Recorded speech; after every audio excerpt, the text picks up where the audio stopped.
First of all, thanking for inviting me, and I found the first phase of this day was quite interesting, and I think a very good approach has been shown, and I thought that some of the strategical projects, which more or less architecture project, could fit quite well into the Indian context somehow.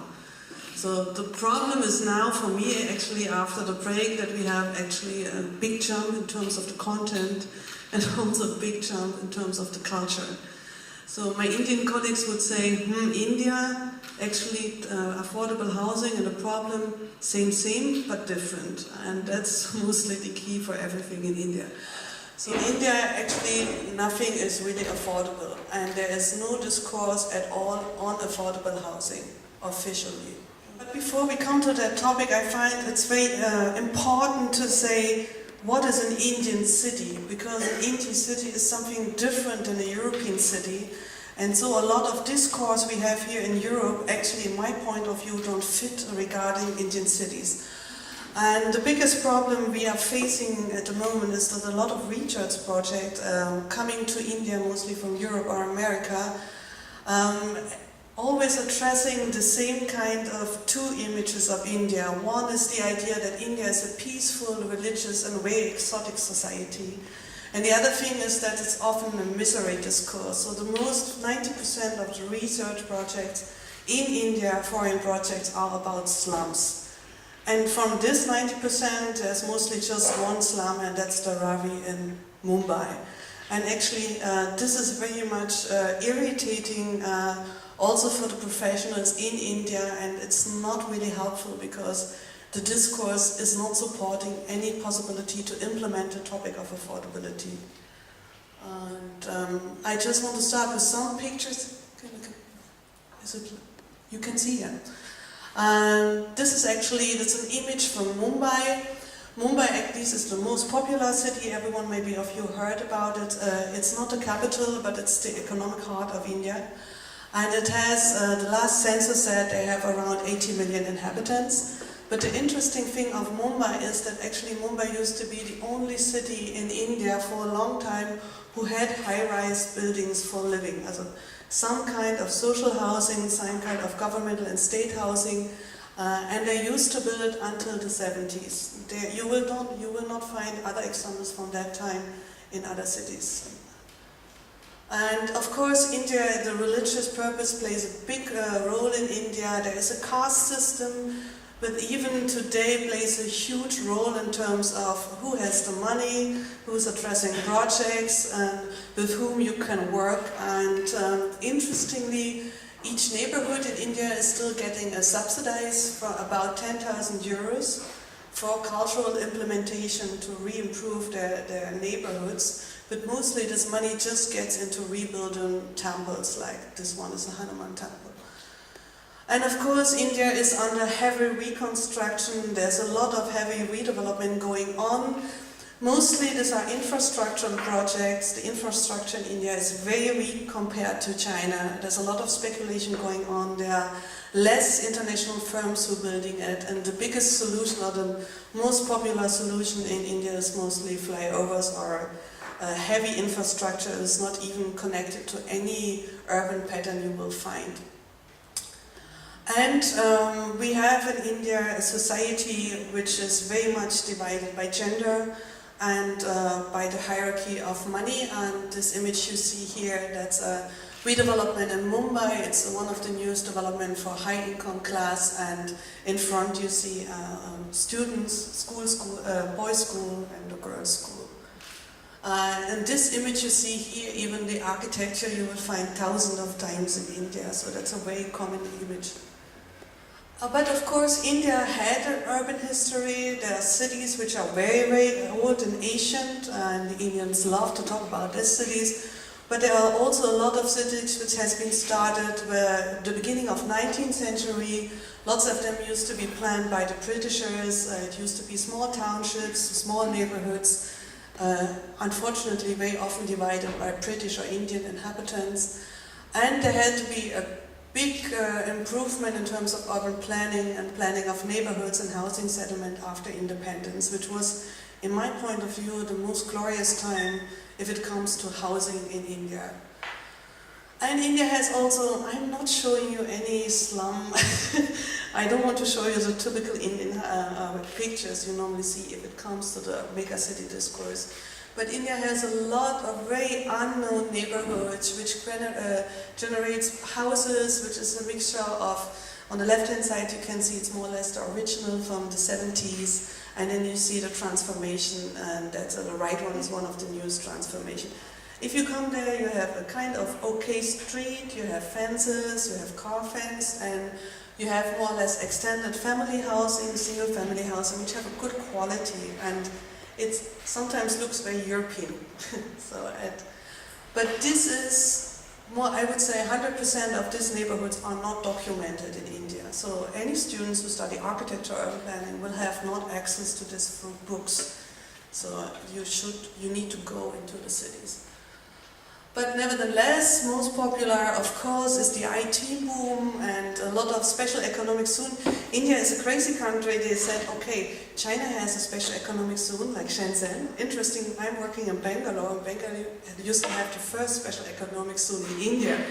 And it's also the fastest growing city in India, which no one knows, which already started in the 50s. Same case like Shenzhen, a little bit more inhabitants, with 500,000 inhabitants.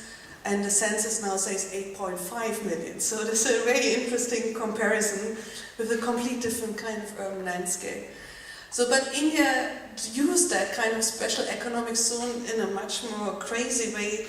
There are already more than 400 special economic zones in India, and there are still 500 more in approval, which is much, much, much more than China has, and it's much more different. It's a big discourse, so I don't want to go too much into it. So what is happening with the special economic zone? Mostly you generate an artificial city, which is the IT city, and you build a lot of highways which are completely disconnected to the city structure. And what is an Indian city? So India has a lot of new towns, so-called new towns. I have to say India has no new town program at all. So there used to be 2,744 new towns from 2001 to 2011, and the same rate in the 10 years before. Interestingly, just 242 of the city are so-called cities, what we see as cities. So you have a major or something like that, so official cities. But the census had to create this time a new definition, which is called the informal census towns.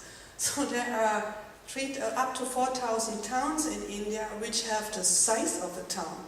That means starting up from 250,000 up to 500,000 inhabitants, but they are run like villages. They also have this kind of system which is a panchayat, which is like the elder people, wise elder people, of course all male, who say what should be going on and what should be not going on. And I think the interesting things in terms of research in India lie in this field, also if it comes to housing and affordable housing. And India is much more ahead than China. Even in the year 2006, we just wanted to have a kind of okay map of Bangalore, and we found 47 maps, and all of them used to be official maps. But if you were putting them all over each other, they would nothing would fit. But they all used to be official. So what is the meaning of the profession of an architect? This becomes very absurd in India, because my point of view, and it's very true, the biggest thing which developed urban planning and architecture in a very new way in India is Google Maps.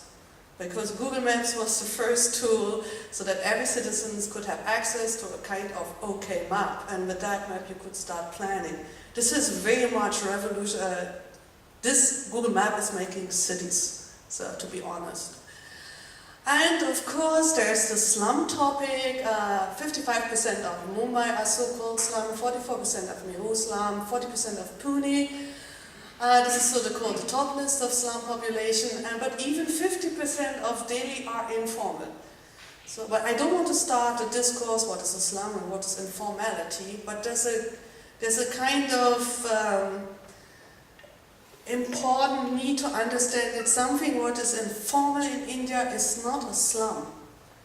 The informality in Delhi happens like you have, the city has lots of parts which are planned properly with layouts, but maybe they have a FSI of 2, but they build an FSI of 3. So everything which is built more higher than the officials are saying, it's called informal, even if it looks like high income housing.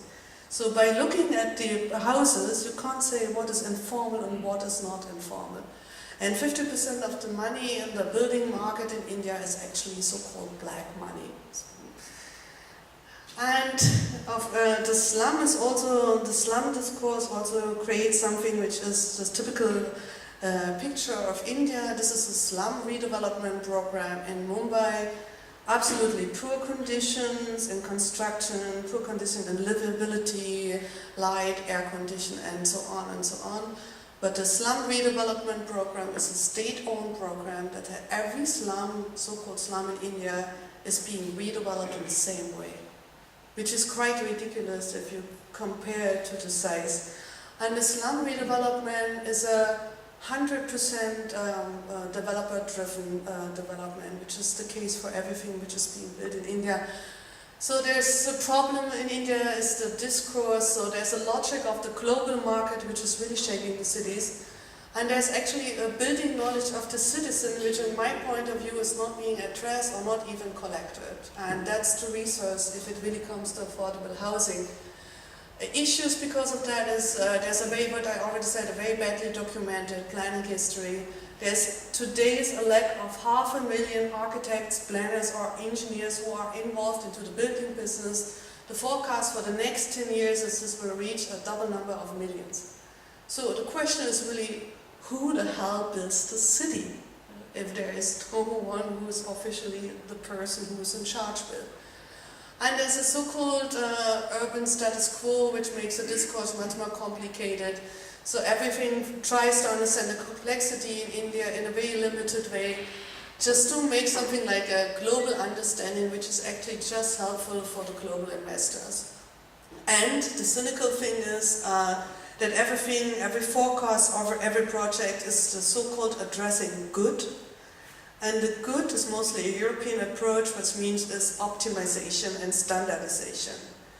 And this is a big issue, which is bringing a really kind of, how to say, bad drive into the whole affordability discourse. So, like I said, Indian services are very poor, partially sanitation, solid waste removal, water, roads, public transport systems, so everything is in a kind of bad shape. For Bangalore, there was a very cynical article in the newspaper that they were asking, for the next years there are still 1 million more cars approved, so people will get a driving license, but already you have to wait in a traffic jam for 2 up to 3 hours. So they were forecasting that maybe in 5 years whole Bangalore will be the biggest parking plot in the world. But the biggest question is the question of decent housing, not just affordable housing for anyone. I have to make it so bad because it's a very strange situation, but there's hope for India. And the biggest issue nowadays, which is they try to get focus on this, is affordability. But of course, the meaning of affordability has a lot of meanings. It's mostly like to make housing based on different income levels, which is affordable. So that's a more, interestingly, this is a definition by KPMG, is like Ernst & Young, a big global consulting firm, and they're recommending since 2 years that the new market for global player is affordable housing in India. So the topic is not being addressed because of social constraints, the topic is being addressed because it's a heavy investment and a good payback for global investors. It is unfortunately true. So the other problem is, again, what is affordable housing and what is the definition of maximum and minimum. There are a lot of policies going on, but there is no official definition at all. And something which is said by the government in reality is not true. So the government said, so it's possible for an average family to build 30 up to 50 square meters for an okay kind of money. But in the end, taking the income and taking also the rise in speculation of construction costs, anything else, the truth you can build is just 14 square meters as a house, and a family in India is about 6.3 people. So that's affordability. 6.3 people to 15 square meters. That's actually the possibility of the market. And there's some other strange things. The biggest money and the fastest money you can make in India is real estate and with malls. Bangalore has one of the biggest malls in Asia, and interestingly, comparing the size, I said before, in the newest mall, which is in an actually beautiful neighborhood, a heavy monster, 5,666 living units of affordable housing, very limited, would fit in a mall like this. And they built a mall like this in that size within a year, but that's not a project at all which really works in that comparison. I make a short historical break to understand a little bit the dilemma, and not just to understand the dilemma, also to say there's hope. And because India, after independence, had a lot of interesting people working within India, and interestingly there was also a German, Otto Königsberger, I don't know if some of you know. He actually wrote a book, Tropical Architecture. He was the founder of Institute of Tropical Architecture and now at the AA in London. He was a strange person. He was a German architect. He studied in Berlin. Under Pelzig, he won the Schinkel Prize as a student, so he had a typical Berlin student career. And he had to leave Berlin, of course, in the year 1933, and via Egypt he ended up in India, and he lived in India for more than 15 years. He completely adopted the culture, and he was very much involved in the times of new planning, housing, and in the New Town program, which has been inaugurated by Nehru after independence. And he actually was already facing a problem which is still a problem in India, and that's the problem of housing. In that time it resulted by the division to Pakistan and Bangladesh. So there was a big wave of refugees because of the political decisions. And he said, okay, I do a prefabricated housing. And he adopted a model from the UK, and he built a house. That's the prototype you see here on the left-hand side in his friend's garden in Delhi. It's a 2-unit house, and he used to live there for 2 years. That's the floor plan. Actually, this floor plan is still something which would fit quite well into the Indian context. It has a kind of okay space design. The only thing which is not contemporary anymore is the extended bathroom. And this is another model he tried to inaugurate. This is a much smaller house, a typical prefab number, and this is a colony he also built in Delhi. Why I'm showing this? He also built a factory. That is the first and last prefabricated housing factory in India. Done.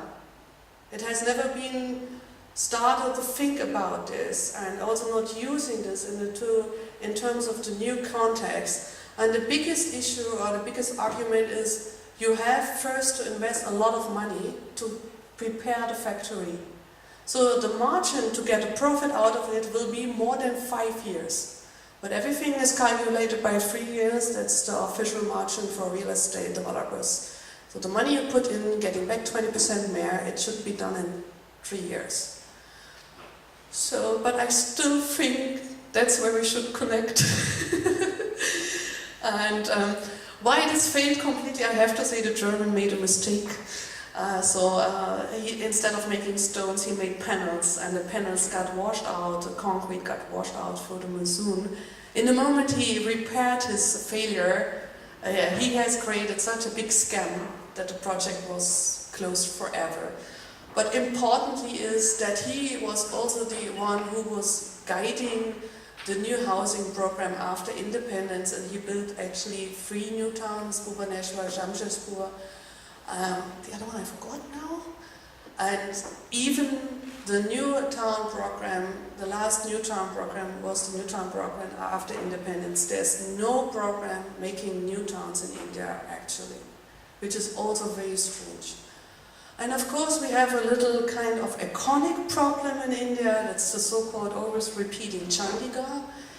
And Mr. Corbusier, who was there, and Actually, it was not his idea, but all of you know the story. One of the leading architects died for an airplane crash, and Nero was very a fan of Corbusier, and they made an excursion to US and were visiting all the big concrete dams, and then said, okay, we need something like this.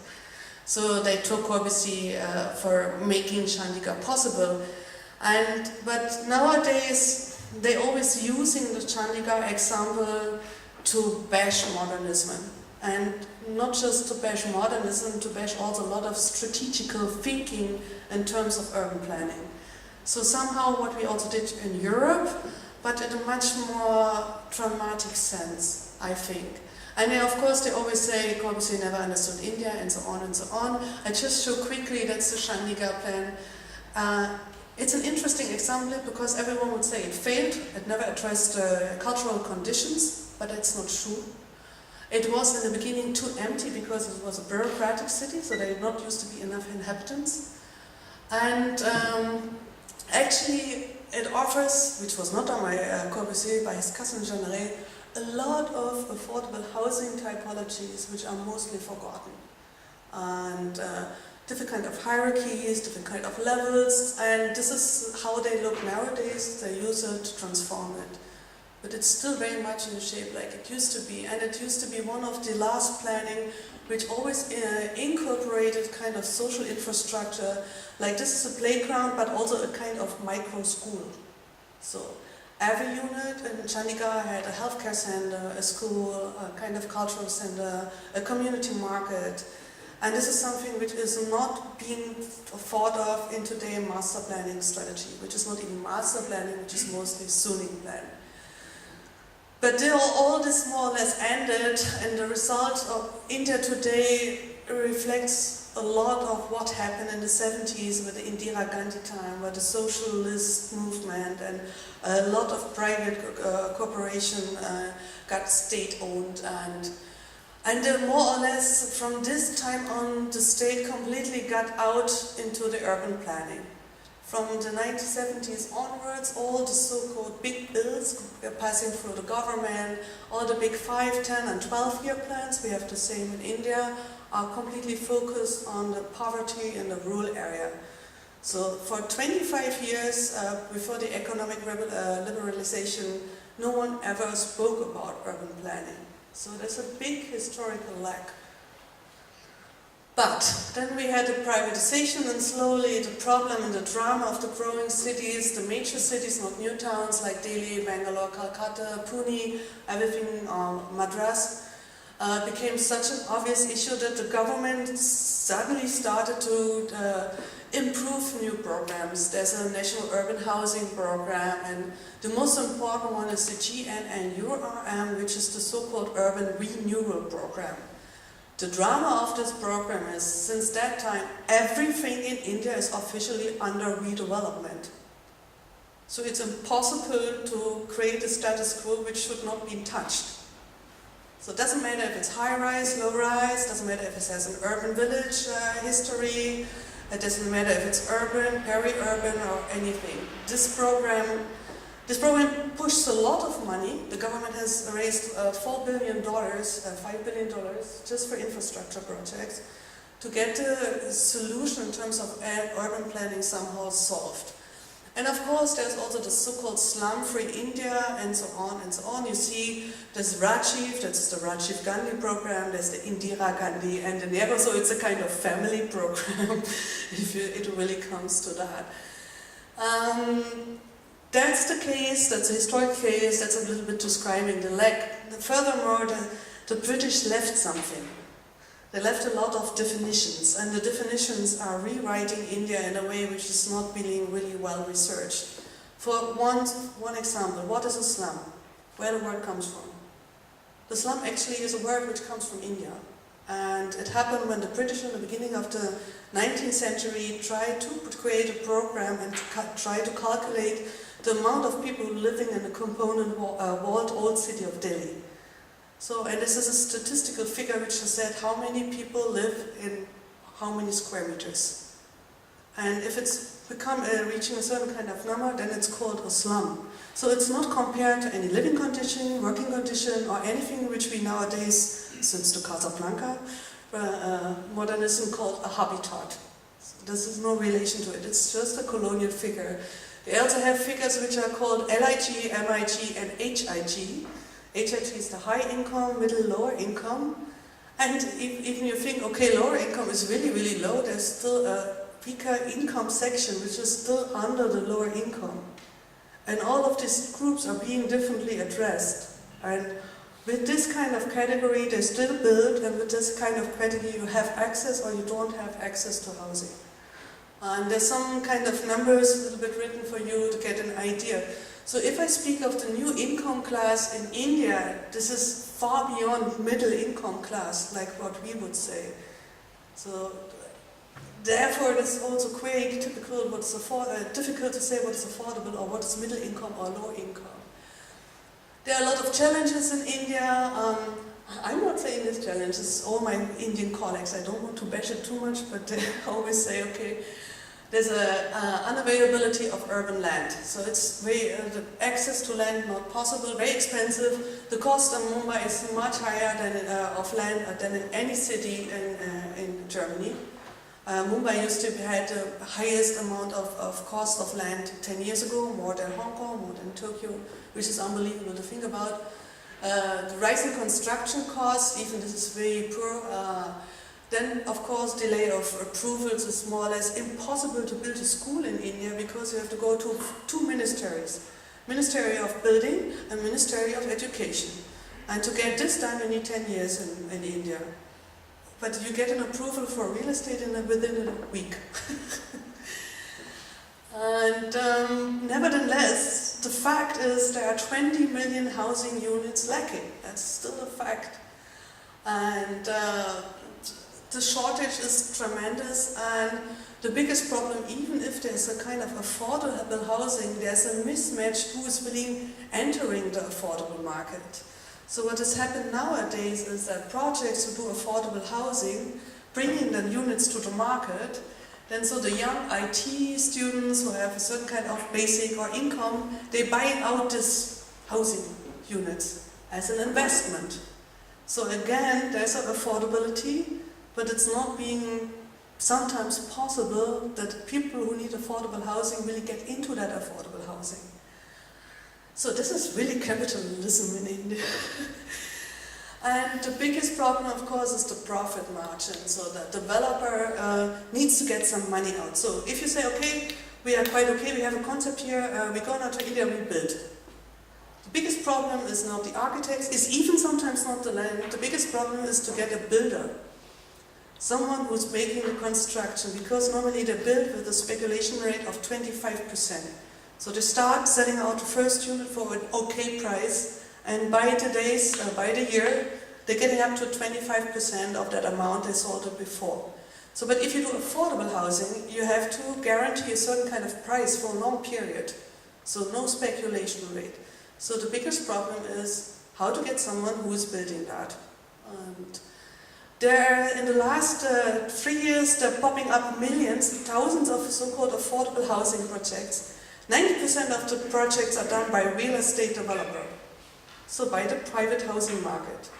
And the idea why the developers are doing this is not the quantity, it's nothing, no reputation architecture-wise, it's just that the quantity of people, the quantity of demand of that housing will generate profit. And that's why they go into the affordable housing market. This is a typical layout, they more or less look like this. An office, an architecture office who's doing this, they mostly need a week for the design. That's the standard. So they have some kind of toolboxes they just use and mismatch with each other. This is how it normally looks. Then you have a real developer create, you have an entrance gate, you have a nice kind of landscape architecture. So this project has a one bedroom units, about 60 square meters for 80 lakhs, which are about 25,000 euros. So 60 square meters for 25,000 euros, which is not really cheap, even not for Indian conditions. Or you have townships like this.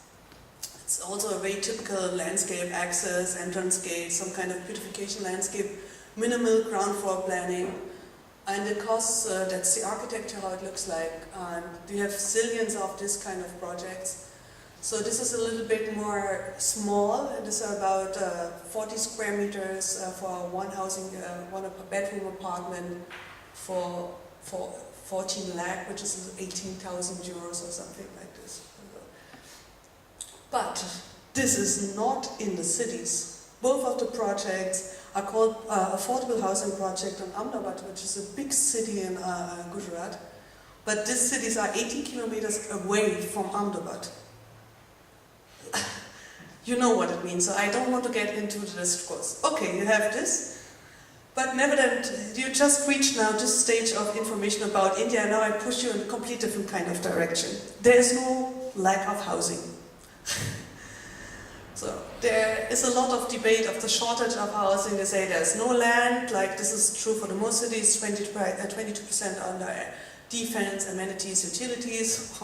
In Mumbai, like they own by Delhi or not by Maharashtra. This fact we also have. There are slums, there are old dilapidated housing, and there are very populistic housing policies which are 100% developer driven. On the right hand side you can see a chawl, which is an old housing typology in Mumbai.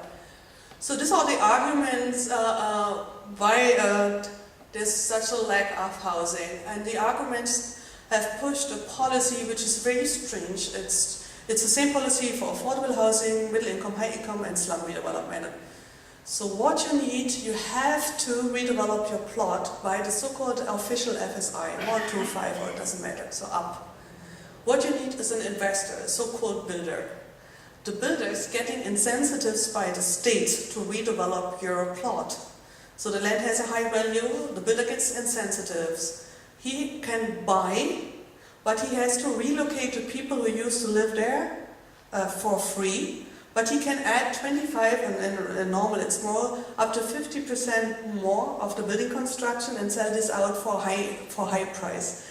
And then you get strange things like this, which is a redevelopment. On the front side, it's actually a quite 3-star hotel, mostly used by Japanese tourists, so it seems to be clean. And on the side, you have the relocation of the slum redevelopment. So you get very strange typologies. And this is just one example. There are other examples which are strange. And what is happening now, this is completely reshaping the landscape of Mumbai. I think 10 years ago you would have, no, it's not true, 15 years ago you would have not seen any high-rise building in Mumbai. And now you can't count them anymore. These are up to 400. And they, mostly whatever land they get, they buy the plot and they redevelop, they relocate the people, sometimes at the site, but it's very rare, sometimes in other neighborhoods or sometimes even outside of Mumbai.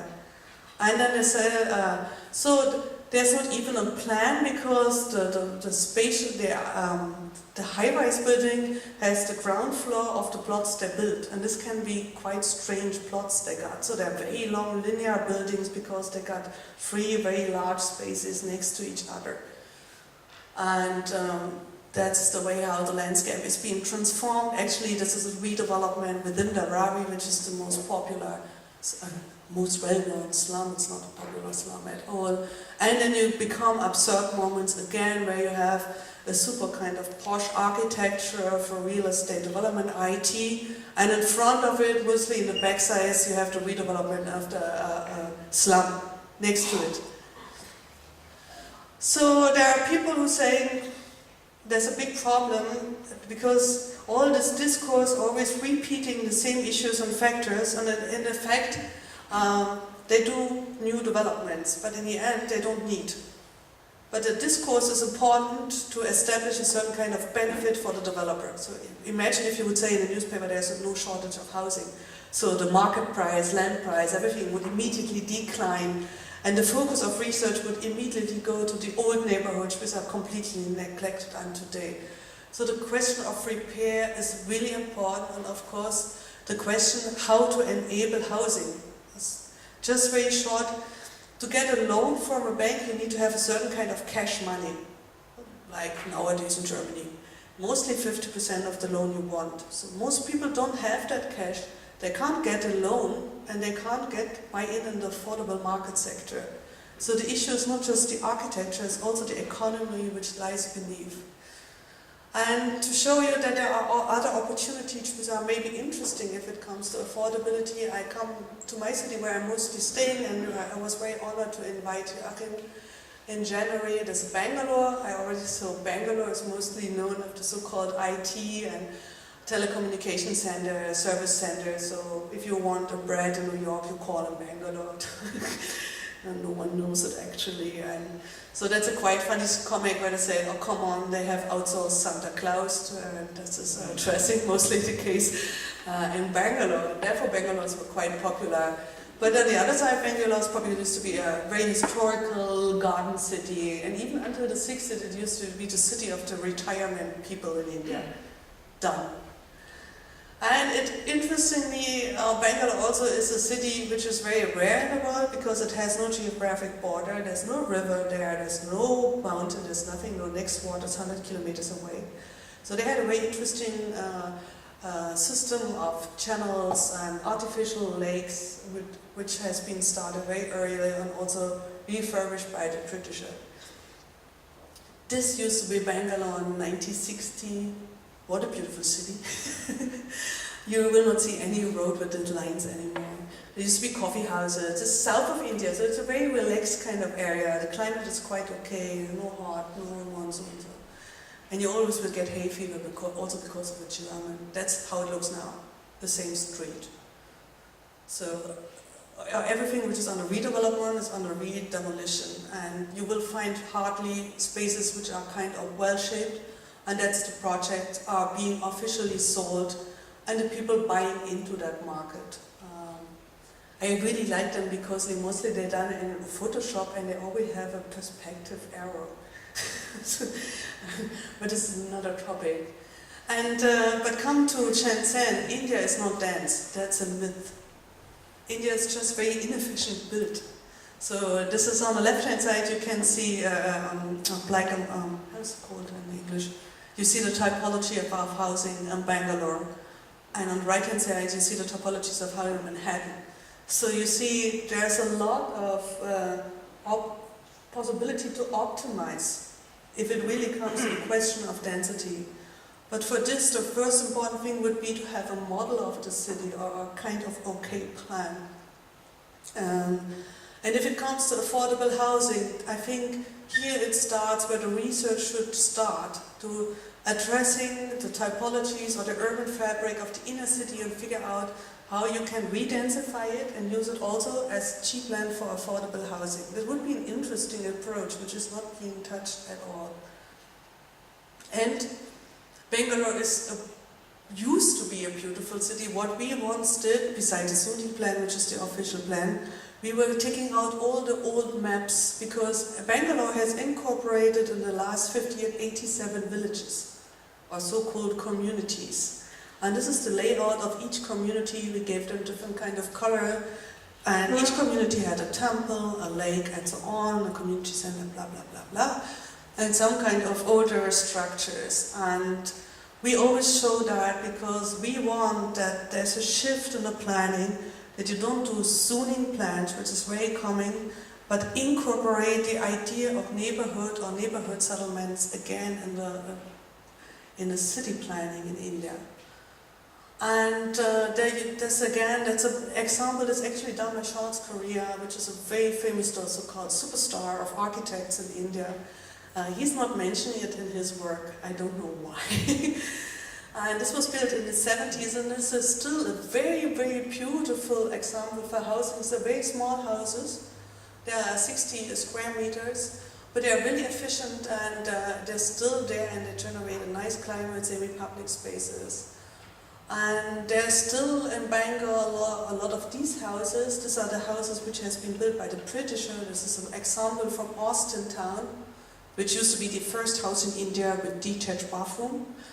And what is now possible for the most people who used to live in that house, they can buy that plot and can extend it 5 times by themselves.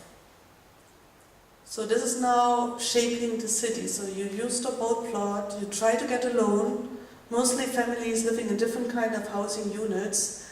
They bring all their cash together, they make a Baugruppe. Then they go with that cash to the bank, they get a loan, and then they redevelop this area by themselves. And here you see a little bit more, Another example here is the yellow-purple thing. Is the existing housing. You see same with public spaces and a certain kind of typology. On the left-hand side, you can see the self-built kind of housing typologies. And then the Indians are, I don't know if the commercial of painting color by Shah Rukh Khan was so successful the last 10 years, but they're starting immediately reshaping it. It will never look like a favela. You will not see it. It will look like a really proper, posh, middle-income house. We'll have balcony, we'll have fences. There's one guy, I don't have a picture of this, I was looking for that, whose son is a football star, which is very rare in India. So he bought a house of his parents, which had this size, and he added 4 stories, and on top the water tank is a football. So it's one of the strangest kind of typology. And there is a lot of people who are very interested in different kind of self-built typologies. If you go to India, it's easy to find a lot of these examples. And here again, away on the right-hand side, you see the new formation with tenses, little golden applications, and then you see the redevelopment. This house in the middle is also 5-story high, but the units are so small so that they put the staircases outside. So now it looks like a Western country kind of India. I know it looks very strange. It's a new typology. It just appeared because of the possibility that they can rebuild the plot by themselves. But it will always look very kind of okay done. And it will never look like a slum or something like a self-built kind of improvement. So, and that's the end. So what to do? I think most important is to help the people in India to showcase what they have, to document strategies, typologies, redevelopment typologies, in a very small and simple graphics, and give them little kind of toolboxes, manuals, how they can overcome how they can generate money, how they can get loans, on what kind of architecture extensions are possible. And I think here I would take all the projects from the morning with me to India immediately and see what will happen, because it would fit somehow quite interesting as a strategy. And furthermore, we have now started a so-called crowdsourcing platform, because everything is there in India. There's every knowledge, they are very critical, they precisely know about bribes, speculation, they know their culture very well. But they don't have access to communicate it, to bring it together, to participate it, or to use it as tools as city planning. So what we did now, we started it when Joachim was there, we generated a kind of crowdsourcing platform where they just could say what kind of things you would change in Bangalore. I have to say it worked, it doesn't work.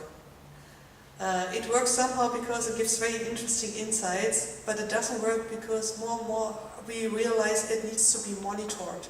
It needs to be monitored by architects or professionals who are involved in building or planning, to raise the right questions, to get the right information which you further can do projects. But this is a combination of some of the saying they said. One said, okay, let's power plant, biker. So they used to have a lot of libraries in former time, communal libraries. They are mostly destroyed and not being built. And some of them used to know the city as kids, where they could play on streets. So they want that this topic is coming back because there are no playgrounds, there's no social infrastructure. And we're working on this furthermore, and the tool to India is a good documentation, and a documentation which is not an architecture documentation, which is an image-driven strategy of how to build or who builds the city. and make this accessible through Facebook or the new mobile devices. I think it will have the same big impact, maybe like Google Maps had for Indian plannings. Thank you.